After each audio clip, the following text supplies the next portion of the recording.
د پکتیکا په برمل ولسوالۍ کې له پرون ماښام راهیسې پاکستاني ځواکونو 100 راکټونه ویشتلي دي او لا هم دوام لري. سلام او مینه ملګرو، هیله ده چې روغ او عبدالبابی. درنو کتونکو، که چېرې تاسې د سپورټ او سیاست مینوال یاست نو زموږ چینل مو په خدمت کې دی، خامخا یې درسره سبسکرایب کړئ. د پکتیکا ولایت د برمل ولسوالۍ یو تن اوسیدونکی صابر وزیر وایي پاکستاني ځواکونو د تېرو 4 ورځو راهیسې د برمل ولسوالۍ مرغې پر سیمه راکټیز بریدونه کوي چې نن ماښام یې بیا هم بریدونه پیل کړي دي.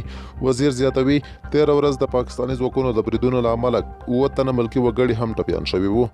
203 تن درکلو اردو د پاکستان ځواکونو د تازه راکټي بریدونو په اړه ناخبري ښيي، خو وایي چې 13 ورځ یې د برمل ولسوالۍ پر مرغې سیمه پاکستاني ځواکونو 7 راکټونه ویشتلي دي او له کبله یې 3 ملکي وګړي ټپیان شوي دي.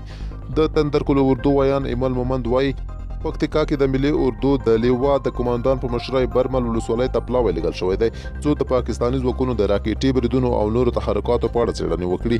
مومند زیاتوي سیمه کې افغان امنیتي ځواکونو ته هم د تیارسۍ امر شوی دی.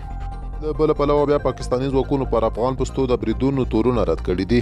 له بل پلوه بیا پر افغان خاوره د پاکستان د برید په اړه د څېړنو لپاره ټاکل شوی پلاوی 3 ورځنۍ څېړنې پای ته رسولي دي. پلاوي که څه هم په ښکاره د څېړنو پایلې له رسنیو سره نه دي شریکې کړي، خو وایي د تېرې پنجشنبې برید د پاکستان د بد نیت یوه بیلګه ده.